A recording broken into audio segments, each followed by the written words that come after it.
Welcome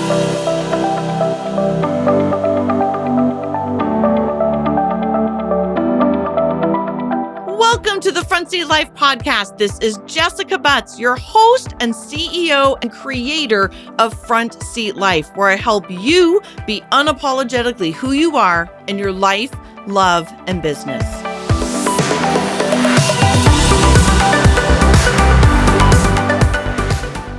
All right, everybody, can I get a drum roll, please? Ladies, are you an entrepreneur that is overwhelmed? You need to get out of one-to-one and hours for dollars. Has your messaging become boring or vanilla? Do you need to build a team? Do you need to have a more clear message to start up-leveling your game and attracting the right clients? Let's get honest. Do you need to get your shit together with your systems and your structure? Do you need to go from a solopreneur to an entrepreneur and hire a team and have help? Do you need to boss up? Do you need to quit treating your business like a hobby, for gosh sakes? Do you want to learn how to make a passive and leveraged income? And quite honestly, who wouldn't want this? But would you like to make more money and work less? If the answer to any of those was hell yes, then you need to get your butt to the once a year Front Seat Life event. It is streamlined, up-leveled, less hoopla, more connection, and it is in the gorgeous downtown Seattle in beautiful September here in Seattle at the Sheraton Grand, September 19th, 20th, and 21st. Thursday night, we're having a party. Friday, I am going to just give every single bit of content to you. No fluff, no bullshit, no hoopla. Just all amazing content and connection and just high level. And then Saturday, we will meet for a half a day. You get to connect with high-level entrepreneurs. You get to be where the action is at. So you might meet somebody in that room that is going to change your life. Get your butt there. Tickets are ridiculously inexpensive. Grab a friend, get yourself here. The room rates are fantastic. You are not going to regret this. I know what you're thinking. I may not be qualified. I don't need this. Let me tell you, 1 year from now, you're going to be in the exact same stuck spot in your job if you don't make this decision now. It is affordable. It's enough days for you to get away. Tell your spouse, tell whoever's in your life, I am going to go do this for myself so that I can finally start taking my business seriously. That's it, friends. Get yourself there. The link to come join us in Seattle is in the show notes, or go over to jessicabutts.com. A pop-up will pop up. It will be the simplest thing you've ever done. There's no digging. You don't have to find it. Go to jessicabutts.com, get yourself enrolled. And I cannot wait to hug you and see you and talk directly to you. It's a small, intimate group, and we will be able to connect, and it will be the best decision you've made in your business in a very, very, very long time, or ever. See you there.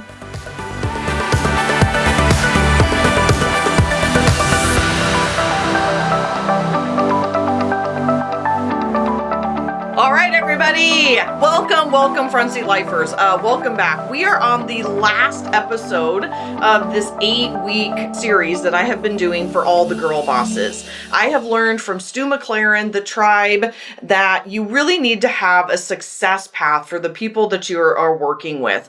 And it has been really, I have to say, quite a joy and a delight for my team and I to put together a success path for the community that I work with, which is on personal development and life skills, if you will. And then the girl boss for those just starting out and what you need to do to get your business up and running. And then also the lady bosses. And what does that look like for people that are leveraging their business and already have a full business? And you are certainly one of those people. So my guest today is the beautiful, talented, sweet, kind, badass Sherry Gazit. So welcome. Thank you. Glad to be here. Thank you for coming. And I wanted to have you on as I'm going through all of these weeks. I am sharing my client avatar, if you will. The person that I think that I have been working with for a couple of years represents this category the best. So we are on, again, week 8, and today is really about what I'm calling the long game. This is going from treating your business like a hobby to getting into CEO mentality, learning how to make money, learning how to up-level your offerings, learning how to communicate with your clients, having a team, all of those things that really takes it from this kind of reactive stance to stepping into treating your business like a business and not just a hobby. And Sherry, you are my kind of shining example of this. So no pressure, but I hope that you have lots of wonderful tidbits for the listeners today. Yeah. So why don't you jump in and start us off by telling us about your really, really, really awesome, incredible business. And ladies and gentlemen listening right now, you're going to want to hear this. Okay, so my business is TeenWise, and I've started, I don't even know when I started this, Jessica, maybe 2006, around there. And it's all about helping parents and teens navigate the really tricky and just volatile time of adolescence, which starts, around 9 really, and then goes until about 25. Oh my God. Yeah. The brains aren't fully developed until 25. So, so I'm really trying to get in there and help support parents and teens before they get to clinical anxiety or depression, because a lot of focus I see is on what are the warning signs. And I don't want to get to that space. I want kids to get the help before they get there. Yeah. And parents too. Yeah. And I was going to say, a lot of the work that you have recently done has been also focusing on the teens, of course, but also focusing on the parents. For sure. And identifying these, sorry, helicopter parents, but the helicopter parents. And if you don't know if you're one of those, you might be one of those. But and this is why we work so well together, about letting your children be unapologetically who they are, and that we're not all well-rounded, and that, kind of the don't do stuff you suck at mentality. Like, your kids are not going to be good at everything. If you've got a super creative, artsy-fartsy, awesome kid, they're not also going to be super great at math and science. And if they're really awesome at math and science, they may or may not be, the athlete that you are hoping they are or something. So it's about accepting who they are, correct? Well, and there's also another level to that maybe they have potential to do something, but they've got no passion for it. They don't want to do it, but their parents are like, but you need to, because it might get you into college if you continue to do this. And the kids are like, but I hate it. I don't want to do it. And they're like, well, you just need to stick with it. So, wow. Okay. So that's like a whole nother topic. And I actually, as you're saying this, I realized that I think I need to have you back before school starts to do an episode about exactly this, about allowing your kids to be who they are. Okay. So let's stick to what today's topic is, because we could talk about a million things, I think, today.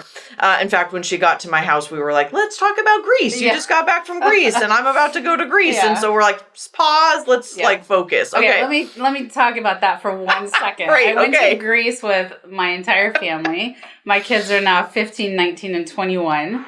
So the 2 older ones are in college. So we haven't been together as a family unit in a long time, like for 2 full weeks.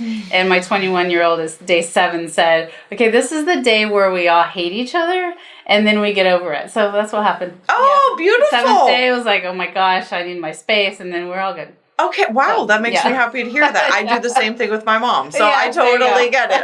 Okay, good. All right, so let's start by talking about the trajectory of your business. So you just said it started in 2006. You are now into 2019. So share with the listeners, because this is really what it's about. It's about them being able to hear themselves in you. What has it been like for you to take this from an idea, a concept, to go through all of these steps? And you and I have been working together for a couple of years, and you're also a diligent learner. You are looking at other coaches and going to conferences, and really, I think that's one of the things I like most about you, is that you're an astute learner and you know where you're deficient and where you shine and where to look into things. So tell us about what this journey has been like for you, so that everybody else can see themselves in you. Right. So let me start from the beginning of how I even started this. It was kind of a moment of what do I do now? Because I was in a job working for the Women's Sports Foundation. And the funding ran out. And I said, well, I love this space. I love what I'm doing. I've got to work with this population. But I wasn't willing to go to a job where there was no creativity and there was no empowerment and like social work. I mean, the people who are doing social work are so burnt out because they don't have a lot of control over the difficult situations. Totally. So I was not going there. Yep. So I started just getting calls saying, I know you're not in that position anymore, but can you come talk to our girls? Can you come talk to the parents? And I was like, okay, I better start a company because I need to be like part of something. So I kind of just started this without the business plan, without the idea of what I was going to do with it. Then I got into the coaching piece of it because people are like, can you talk to my daughter? Can you help us out more? And so it's been an interesting journey in that it wasn't a business where I started with a business plan. Like, this is what it's going to look like, which is how I kind of got into the hobbyist mentality of, oh, let's do that. Let's just do that. And let's see what happens and see where it takes me. I have to say, I think this is probably where most people start is they have a passion. They see there's a need and or people are asking them to do something. Isn't that how this starts? Yeah. Is someone's asking you to do something, or again, you have a passion for something. And you then kind of glide into something. And then this is where I think things get really interesting, is that you're a mother and I'm just a busy human being. And I believe wholeheartedly in the fact that a hobby is taking away from time for your family. A job and a career is giving back to your family. So when you can make money, when you can provide some sort of, I don't know, even if it's just showing that you're being an entrepreneur and you're showing your girls and your family, like, this is what I'm doing with my life. Otherwise, it's just becomes this time suck and it's taking time away from them. But if you can contribute financially, you can contribute by showing, like, this is how I'm showing up in the world. You should be proud of your mom. I'm proud of myself. I think that's the differentiator for me between this hobby and really, really like contributing. And it's not all about the money, but it is about being able to not take time away from your family if you're not also contributing in a way that feels good for you. Well, and the other difference I think between the hobby and CEO mentality is if it's a hobby, it's not important. Like if you're looking at your priorities in life, it's like, oh, that's more important because this is just a hobby. Like you said, not contributing to the family necessarily. Good. So I think that's a big difference for me is, even though I'm not making thousands and thousands of dollars yet, it's not a hobby anymore. And I do have to carve out time for it. And my kids are starting to learn that too. Welcome to the Front Seat Life podcast. This is Jessica Butts, your host and CEO and creator of Front Seat Life, where I help you be unapologetically who you are in your life, love, and business.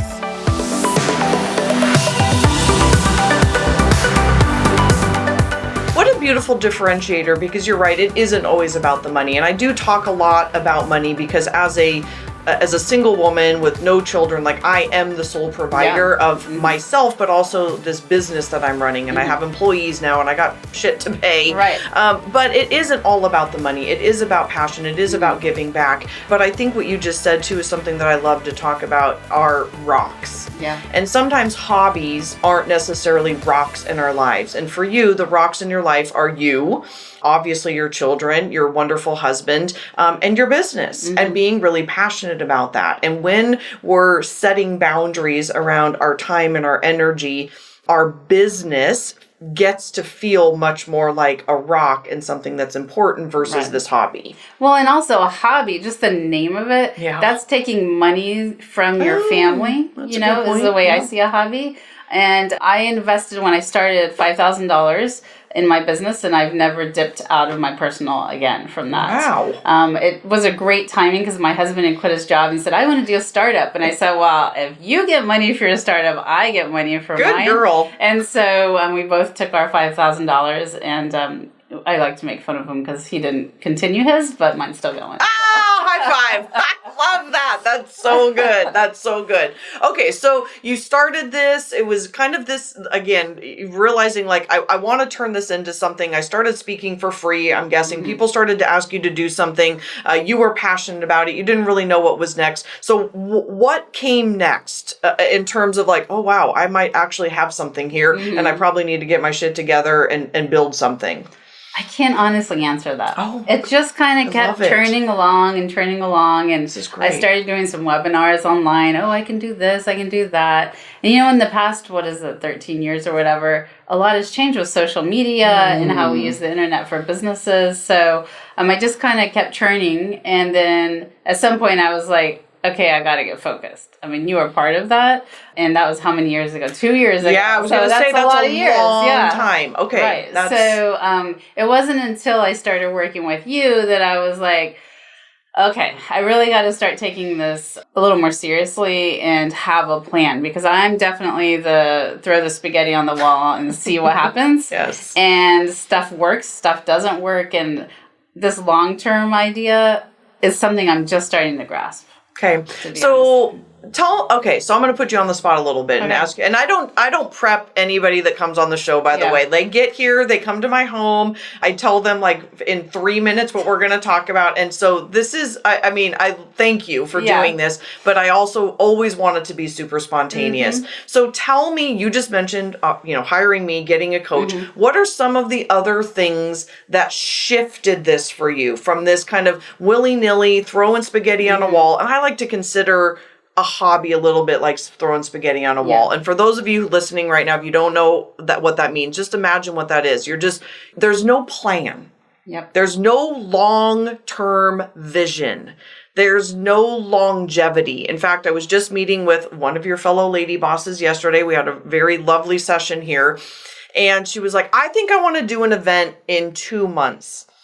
Like a real event. That's and I was like, might I add an alternative thought? And I just said, why don't you do it in March of next year? And it's July right now. For those of you listening, this won't air till September. Why don't you wait until March? And here's why.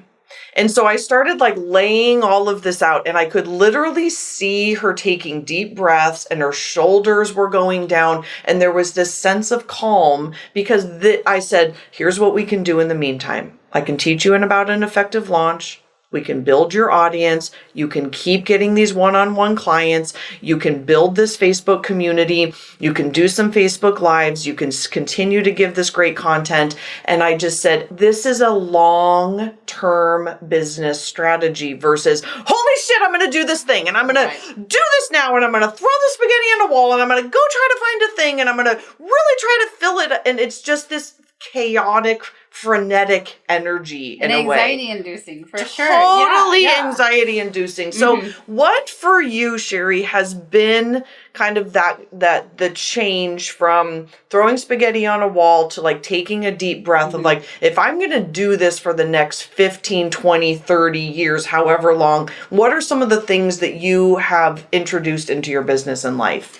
I think this long-term thinking has changed a lot of stuff that I do, because I don't feel like I need to do it all right now. And I don't know who your client was you're talking to, but my guess is she was like, I have to do this now. If it doesn't get done now, it won't get done. Yep. And so when all of a sudden you have this idea and you're like, I got to do it now, that's so much anxiety and so much doubt also under that, because you're like, can I get it done in 2 months? Yes. And can I get it done right? Can I get people there? So there's no launch plan because you don't have time for it. You've got to get the details done. Yeah. So for me, the long-term thinking has really changed the way I look at my business, because it's not about here and now, what am I going to do? It's about what am I doing now that's going to lead to that next thing that I want to do. So good. But I don't have to do it right now. Yeah. So what else have you added in? So hiring a coach, that was me, obviously. So that has been helpful for you. Yes, definitely. How has a mastermind, for example, been a part of that for you? Well, having a business and being a solo entrepreneur is, you don't have those people around you to like lift you up, to tell you, no, that's not going to work, like you did with your client. Whoa, hold the horses, you know. you're able to throw your ideas out there and people can give you honest feedback. Yep. I think the honest feedback is important because when you throw it out to your family, they're like, oh, that's great. That sounds wonderful.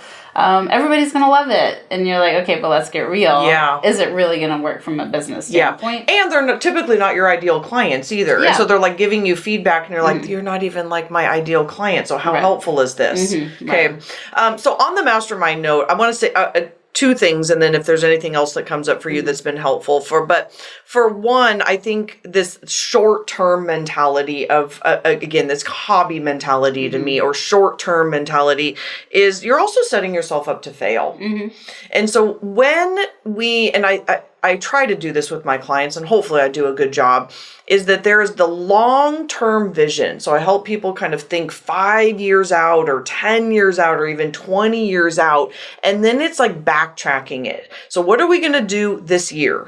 What are we going to do this quarter? As you know, I'm obsessed with 90-day goals. What am I going to do this quarter? What am I going to do this week? What am I going to do today? And that kind of in the moment, but also long-term strategy, I believe is the differentiator between a failing hobby business and a long-term successful business, is taking a breath sometimes. Just take a breath and realize, do I need to do this right now? Because what we end up doing is we set ourselves up to fail. And then when we have failure after failure after failure, we fail. Because one, we think we can't do it, but then we also have like proven to ourselves, wow, we really suck at this and we can't do it.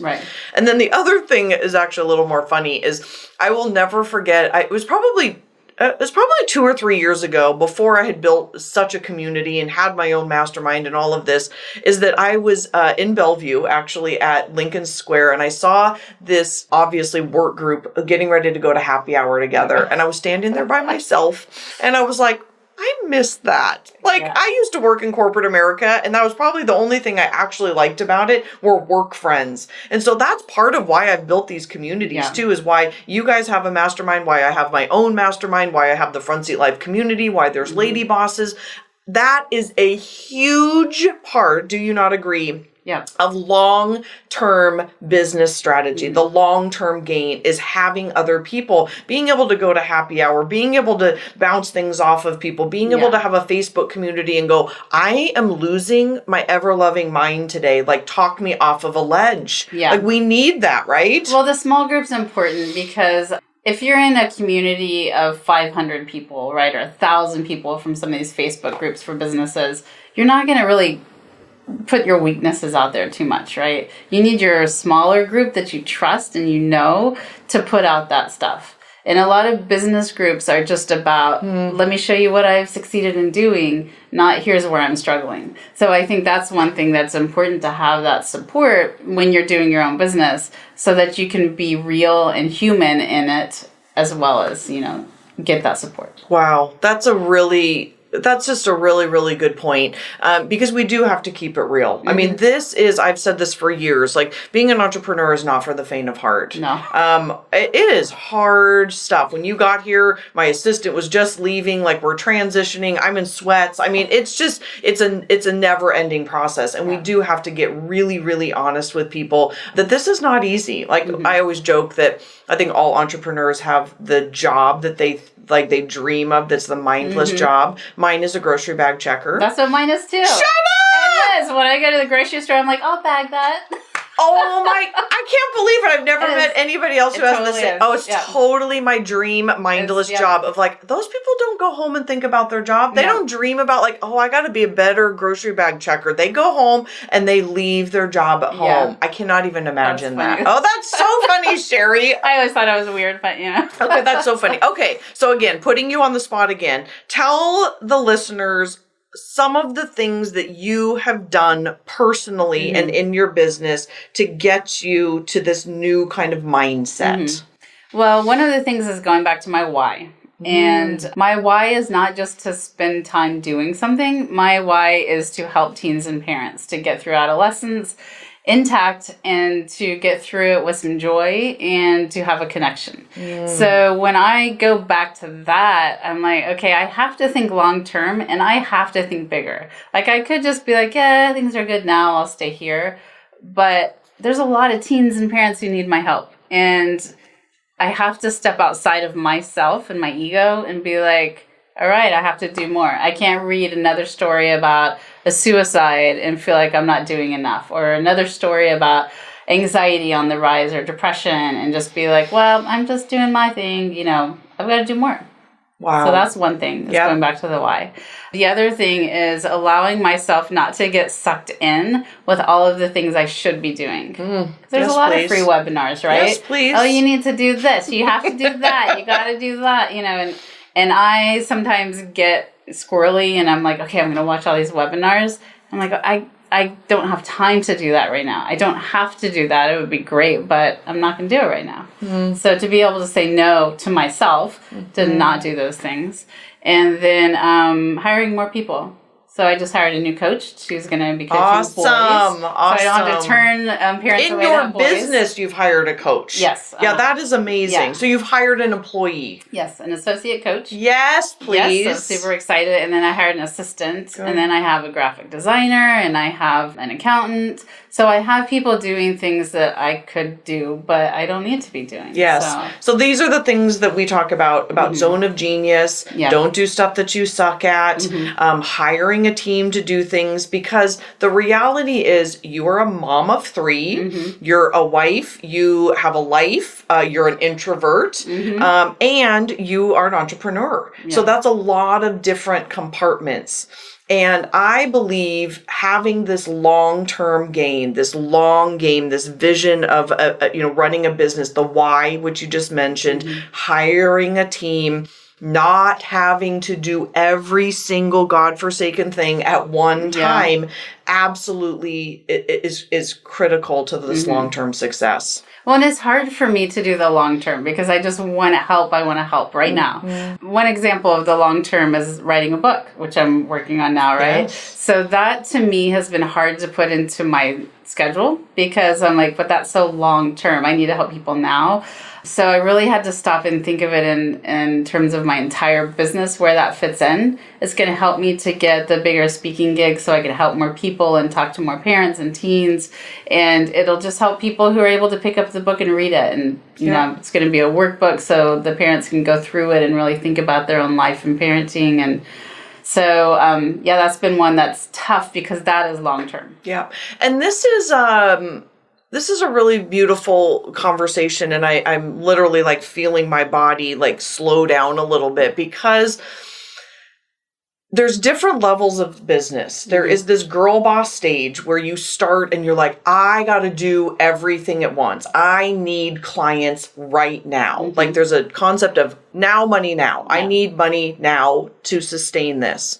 And then you get to a place where you and I are, which is what's next? And you said it earlier, and I want to go back to it because it's such a powerful moment, I think, for all entrepreneurs of, I could stay where I'm at. And God bless you and I and all of the people doing one-to-one work, that we are making an impact one-to-one. But when you are so passionate about, there are teens that are killing themselves, there are parents that are really, really, really stressing out their children. There are kids that are these, mismatched, different, difficult, interesting, creative, wonky kids out there that need a different environment. You're passionate about all of these kinds of things. And that why and that desire to do more is so much more than about money. It's just not about the money. It's about the why and about making this long-term impact. And you're right. There's a lot of moments where I could go grocery bag check or I could just be done. But there is this desire to write a book. There's a desire to do one-to-many because you're passionate about that work. And that is the power of, I think, passion. And the power of it being a long-term game is that you want to get that message out there. And that is what Lady Bossing is. And that is what leveraging is about. That's what the Front Seat Life event is about.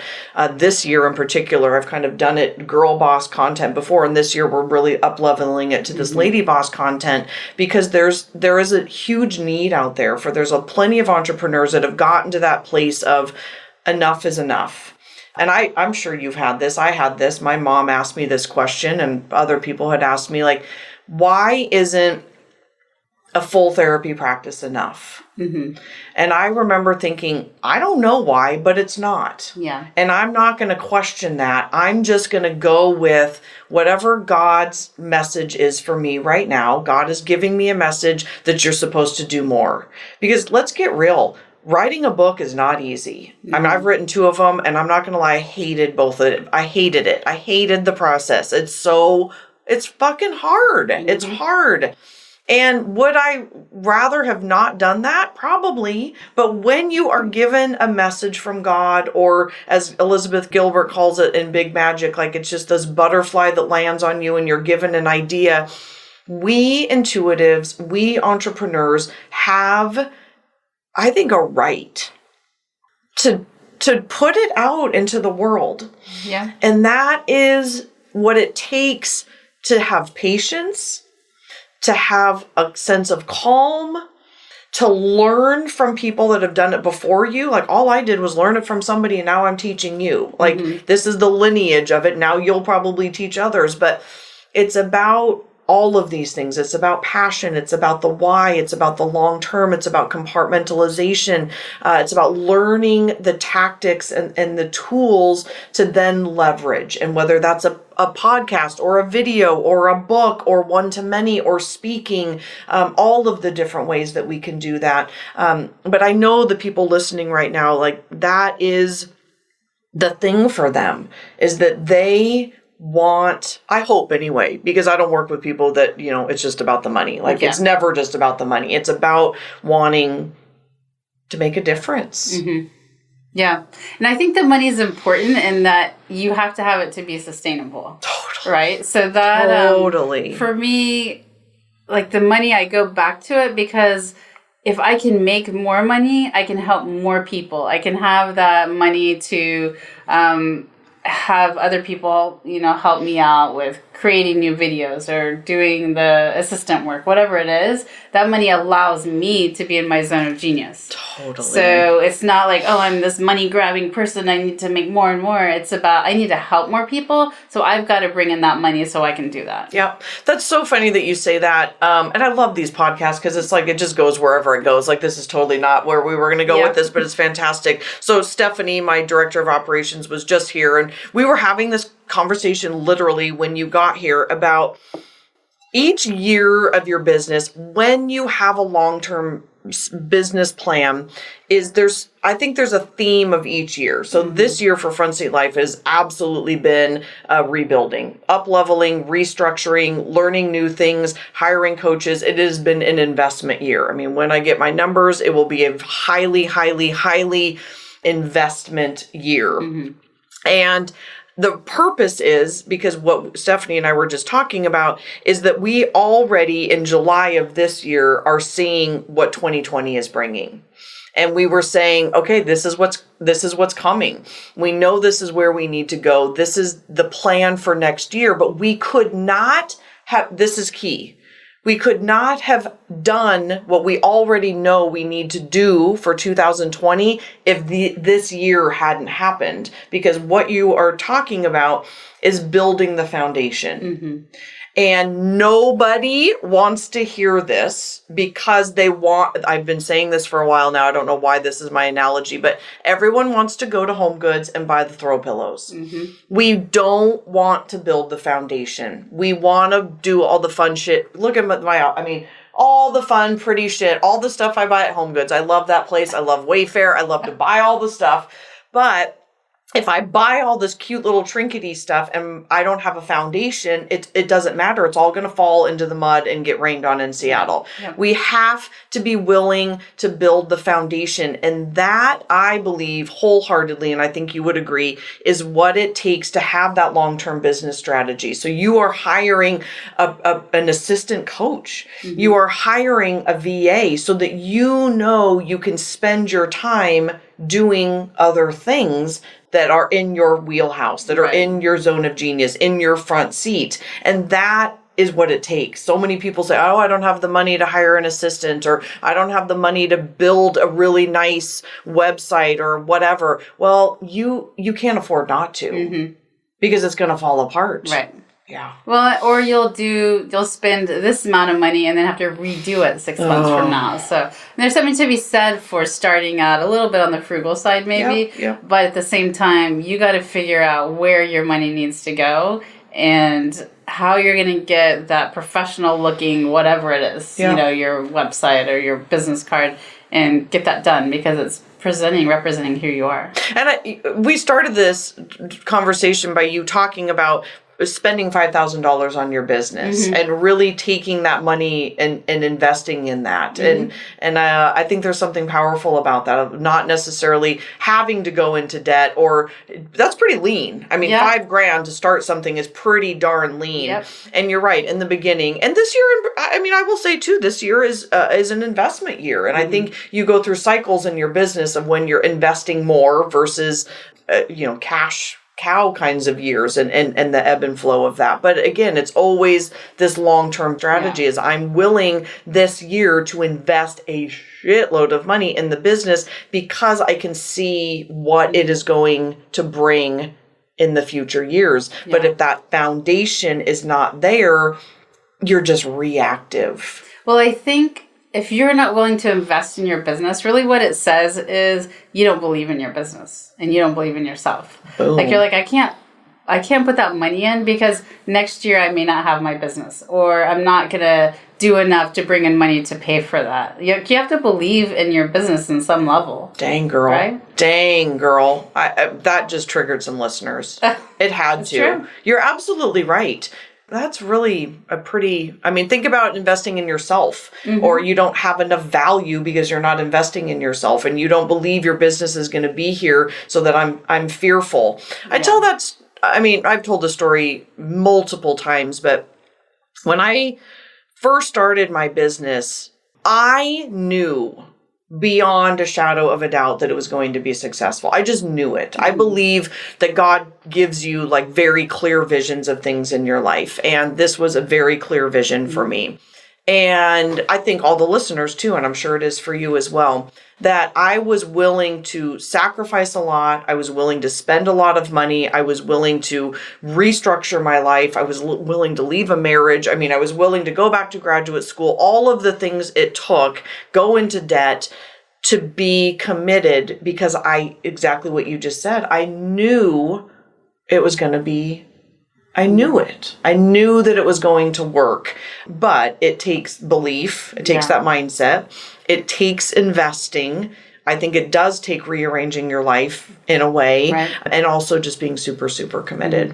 Yeah, and I think there's also that thing, if you spend the money, you've got a commitment there, like you said. So true. Yeah, and you went in and you spent a crap load of money in the very beginning, right? Yep. So you had to hustle and make that worth it. So there's that psychological piece to it also. Where if you're playing small, I'm just going to do a $200 website. I'm just going to do, $12 business cards. Well, you don't have much skin in the game. So, totally. And it also is what you attract. Mm-hmm. That's also, there's a saying like you dress for the job that you want. Yeah. I believe you set the business up that you think you're going to have. I had way more of a robust website early on than I ever needed, but I knew what the vision was. And so I thought, well, I might as well do it now. Mm-hmm. I remember investing in Infusionsoft when I had a list of, I don't know, 2,000 or 3,000 people, like not very many people. Like it did not need to house Infusionsoft, but I was like, screw it. I'm going to spend, I think at the time, like $250 a month. I'm going to do this, even though it seems crazy, but I knew I'm going to need all of this bandwidth to be able to get there. So that's a very powerful statement. It's a very powerful statement because, again, in the beginning, there is this sense of like, oh, I'm nervous. I don't want to do this. I don't know if this is going to succeed. And I don't know if you can speak to this. I'm putting you on the spot right now, Sherry. You have a wonderful spouse. But there's a lot of people who are not always supported at home because when we may believe in ourselves, we may be met with, as I was in my marriage at the time, my husband was not, he was very much a naysayer. Any input or advice on that when you may not be supported by somebody? If you're not supported by somebody, I think it's even more important to have that long-term plan. Beautiful. You know, like if you can go, if your husband is a good husband but not supportive in this arena, right? Yeah. You can say, look, here is my plan. Stick with me. I'm going to invest this much. This is where I'm going to be next year. And here's what I need from you. So but if you just go and you say, I'm going to try this thing. I need $10,000. I'm not sure what I'm going to use it for, especially if your husband and you are like having issues financially. That $10,000 can seem huge. So if you're not clear on this is why I'm going to use this money and where it's going and here's my plan, then I can see why you could have a spouse who'd be like, hold up, this sounds like it's not going anywhere and that's a lot of money. Yep. Thank you for that. This may not be the best mentality in the world, but I am a firm believer in like proving my naysayers wrong. Yeah. I think it's just this little, I don't know what this is in me. It's just my girl bossy. Like, I'm going to fight you. Like, watch me. Yeah. Exactly. Watch me, bitch. Like, here I go. So I had, we all have naysayers. My spouse was a naysayer. I had naysayers when I became a therapist. So if you can't do this, no one's ever built a successful practice in less than 5 years, blah, blah, blah. And all I remember doing inside is being like, I don't believe you. Yeah. Like, why? You're putting me in a box. Like, if I work harder, if I work smarter, if I invest, if I hire the right coach, like if I am awesome at my craft, I don't believe that is true. And so there is such a part, I think, of all of the listeners, two things. Prove them wrong. And then make yourself proud. I actually just did a post on Instagram today about this. Like, prove them wrong and make yourself proud. And part of that is you have to be committed. You have to show your spouse. Like if they're asking for stuff, don't balk at it. Do it. I had to do it and I hated it. It was very, very difficult. But I remember thinking, okay, I don't necessarily have the numbers, but what I can show you is commitment. Yeah. It means not sleeping in. I had no clients. Girl, I've sold the story a gazillion times. I had one client that paid me $10 a week. I made $10 a week. Oh my gosh. My rent was $400. I was going $390 in the hole every month. That's not true. So $40 a week. So whatever. Very close. I got dressed every day. I got up. I took care of my body. I say this all the time. I went into the other room and I did visualization exercises and I meditated for years, for months. And I went to the office. I got dressed. I mean, I'm barely dressed today, but I got dressed, went to the office, and I sat there and I taught myself how to run a business because I had been taught how to become a therapist, but I didn't know how to run a business. And that was all I could do to prove to my spouse that I am committed. Right. I'm not going to lunches in the middle of the day. I'm not off shopping. I'm not sleeping in. I'm not farting around. Like, I am fully committed to this. And I believe you have to do that. If you want people to take you seriously, act serious. Yeah. Act serious. Because I will say, I see that sometimes, and I hate that I see that. Certainly not in the Lady Boss group, but sometimes with new entrepreneurs, they're like, oh, us intuitives, I just want you to trust me and I just want you to believe me. But we got to back that up with some action. Like, find a business plan, have somebody help you write it, get serious about your money, stop spending as much money and choose. You know what will prove to your spouse probably more than anything is when you put your money where your mouth is, and you will not either go on vacation, you will not buy the shoes, you will not, whatever your vice is, for me, it was shopping, it probably still is, whatever your vice is, I will choose to not spend that money because I want to invest it back in my business. Mm-hmm. Boom. Yeah. Can you imagine your spouse watching you be like, yeah, I'm not going to buy that, or I'm not going to do that thing, or I'm not going to go to that lunch, or I'm not going to go on this girls trip, or I'm not going to do that ladies who lunch, or I'm not going to go to that dinner because I know it's going to cost $150 when we split the bill 5 ways or whatever. I'm going to choose to not do that because I would rather put that money back into my business. Listeners, that is putting your money where your mouth is. Well, and it goes back to the long-term plan, right? That you're like, okay, I'm not going to do this now because I'm going to be able to do this next year, the year after that, whenever I want. I can go out to dinner, but it's that long-term. It's, again, thinking in that long-term.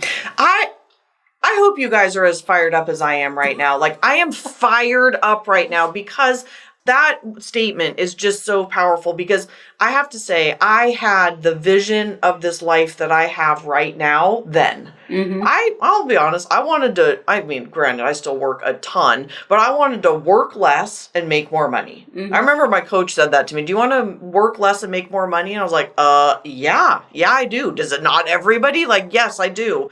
And I was willing to work on the weekends. I mean, I wrote my first book on Saturday mornings. I would, and I was much younger then, so I went out more, which is hilarious now because I don't do that anymore. But I would get up super early on Saturdays, and that's when I wrote my book because I had a day job. I saw clients as a therapist all week. I was utterly exhausted, and I wrote a book on Saturdays. And that was the sacrifice I was willing to make to get to the life that I have now. Mm-hmm. And now the new vision is different. And now what am I willing to do now to have that life that's out there? Right. And I hope everybody knows this, but you are given a specific vision for your life specifically for you. Mm-hmm. I mean, I believe that's God. I mean, there's a saying that you can't see your whole life unfold because we would go crazy. You can't know everything that's going to come. And so it unfolds a little by little by little by little. But when you have that long-term vision, like this is just, neuroscience stuff. Like this is like geeky, nerdy, awesome stuff. Happy pocket full of money kinds of things, like neuroplasticity and all that good stuff, is that when we have that long-term vision, our life doesn't know any other way but to line up to that. Mm-hmm. And so people that don't have that long-term vision don't know what to do. But then there's also a lot of us intuitive types that only have that long-term vision, but they don't take any action. Right. And we have to do both. And there's something you said about it, like coming as a vision or whatever. But the thing is, it's not like while we're talking here, you're going to have the vision. You got to make the time for it and the space for it, or else you're never going to see the vision. You got to work through it to find the vision, and it may come from God or the universe, wherever, but you have to have space for it. Do I not have the best clients? I mean, how smart are you? Like, all the people listening right now, like, come play with us, because look at who you get to hang out with. That was so brilliant, and you're so, so, so right that it does. You gotta slow down. You gotta be open. And I mean, that's a whole nother podcast episode, but we are in an epidemic of busy. We are in this epidemic of more, and your phone, and you're this, and I'm running here, and I'm doing this, and I'm doing that. And when are you slowing down? And when are you taking time for yourself? And when do you take solo trips? And when do you just go for a walk in Greece by yourself when your kids are around? Like, when do you do that? So again, a whole nother conversation. Can I just take this back to parents and teens for a second? Please. Okay, so we as parents, as a society, are teaching our kids this toxic way of living. We think we're teaching them the long vision, but we're not. Like, we're teaching them, you need to do everything right now. You need to have a completely full schedule so you can get into college. That's really a short-term, short-sighted way of parenting. We need to let them learn who they are and what they want to do 10, 20 years from now, instead of this whole thing of let's go, go, go, so that you can get into this college. It's such a short-sighted way of parenting, and it's all from well-intentioned parents. Parents who love their kids, who want to do the best thing for their kids, but we are teaching them what we are doing, and it's horrible. Just the busyness and the short-sightedness. Boom. And I think most parents listening would probably say, but they have to get into college to necessarily foresee their future. And you're saying that's totally not true. No way. Yeah. They don't have to go to college, first of all. Maybe they don't go to college right away. Maybe they don't go to Stanford, which they only accept 5% anyway. Ooh. It's not about the college they go to. It's about them having a passion and getting excited about life. Yes. They may be a C student, and they're the most successful person in their school. Yeah. Looking back on my high school reunion, like the people who were super successful, they weren't all the A+ students. No, they're the outliers. Yeah, they're the ones, creative, wonky kids. I mean, I wonder how many people today, very, very, very small few, I'm sure, it matters at all which school you went to. No. It just doesn't matter. No. I say that all the time. Like, I have a master's degree and I had to have one in order to become a psychotherapist. But literally nobody has ever one time ever asked me what my educational background is or where I went to school. Nobody asked because no one cares. Yeah. They just want to know that you know what you're talking about. And so that is about passion. That is about being unapologetically who you are. That is understanding your personality type. That is understanding what you're good at, what you're not good at, following your passions, and not trying to fit into some crazy box. Right. Yeah. Wow. Okay. All right, gorgeous.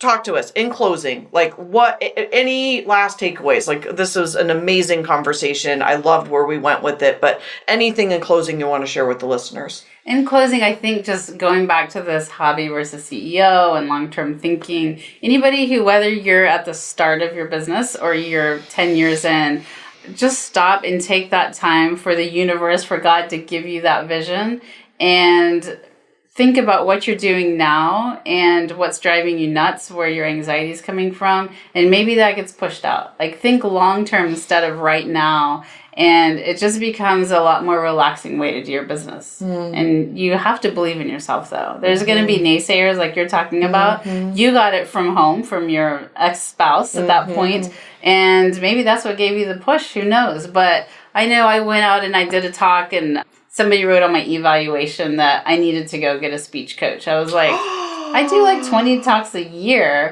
Interesting. Let me think about that. And then I read all the other, ones that were great. Yeah. But that one stuck out. So you're always going to have naysayers, whether it's your spouse, your kids, your colleagues, whoever it is. You got to find that long-term vision and stick with it and believe in yourself. Yep, absolutely. How can people find you? They can find me through my website, teenwiseseattle.com. I've got lots of stuff there for parents and teens. I've got lots of videos. I do private coaching. I do presentations. And I love to get emails with questions. And I will get back to you if anybody wants to contact me with a teen question. I love what I do. I'm passionate about it. I have 3 kids of my own, 15, 19, and 21. So we've survived most of it so far. So we have gone through everything under the sun. I'm not a perfect parent. I'm just like everyone else out there parenting and having issues. And so I'm right there with you. It is truly, I'm just looking at you right now as you're sharing, and I'm sitting right next to you in my home office. What a delight it is to work with you. Well, thank you. And it just, I truly don't mean this condescending at all. I'm very, very, very proud of you. I'm proud of you for sticking with it. I'm proud of you for just being as passionate as you are about what you're doing and choosing to stay committed. I mean, there have been multiple times where you're like, I want to quit, or this is such a mess, or I don't want to do this, or this is bullshit, or that's my language, and this is too hard, whatever. But you staying committed. It's just a beautiful thing to kind of watch you now sitting here and sharing on a podcast and all your wisdom and all the things that you've taken away from it. So I really do encourage, obviously, especially the parents, but really all across the country. I mean, people are listening to this worldwide. It's not just about Seattle, to reach out to Sherry. She's a gifted, I would say teen speaker, but also to parents about really allowing your children, and I'm really passionate about this area too, about really just allowing your children to be who they are so that you're raising happy children, happy and successful, not just the societal impression of what successful is, but they're miserable or have anxiety or depression or don't want to get out of bed or whatever. Well, when you do that, you can parent from a place of joy and happiness instead of fear and anxiety. What a switch. What a switch. Yeah. So, thank you for being here. So I'm glad to be here, and I'm glad to be part of this tribe, because you're right, it probably would have quit. Yeah. It wasn't seeing the long term. And I promise we're going to close, but what a powerful statement that just was, is that if you were not in this Front Seat Life group, if you were not in this Lady Boss group, you may have quit, and what a disservice you then do to the world. Yeah. That's my biggest thing about all of this, is that as entrepreneurs, and again, I only work with cool people that are doing cool stuff, and so you're out doing this awesome stuff in the world. How many lives have you affected that you would not have affected with your gift, with your passion, if you would have given up? And that to me is what, keeps me going. So yeah, and there have been times, Jessica, where I was like, I'm shutting down shop. Like, I literally contacted my clients and said, I'm really sorry, I'm ending my coaching. We're gonna just wrap this thing up. No, and not happening. Then I did that for a while. I'm like, okay, what am I doing? I'm letting me and my ego get in the way. So, thanks for keeping me on track. You're welcome. Thanks for being here.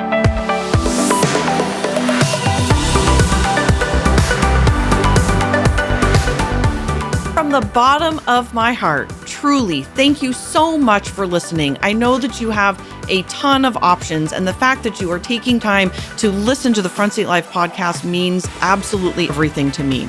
If you're interested in learning more about the Front Seat Life way of life in the community, there's a couple ways that you can do that. First is always starting with your personality assessment tool. It's available on my website at jessicabutts.com. It's totally free, and it will help you figure out your personality type so you'll have some idea of what we're talking about. Next is, if you're interested in hiring me for a keynote or some coaching or strategy days or the fabulous and amazing Front Seat Life community, you can find out all about all of that at jessicabutts.com. Thank you so much for listening, and I'll see you next time.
From the bottom of my heart, truly, thank you so much for listening. I know that you have a ton of options, and the fact that you are taking time to listen to the Front Seat Life podcast means absolutely everything to me.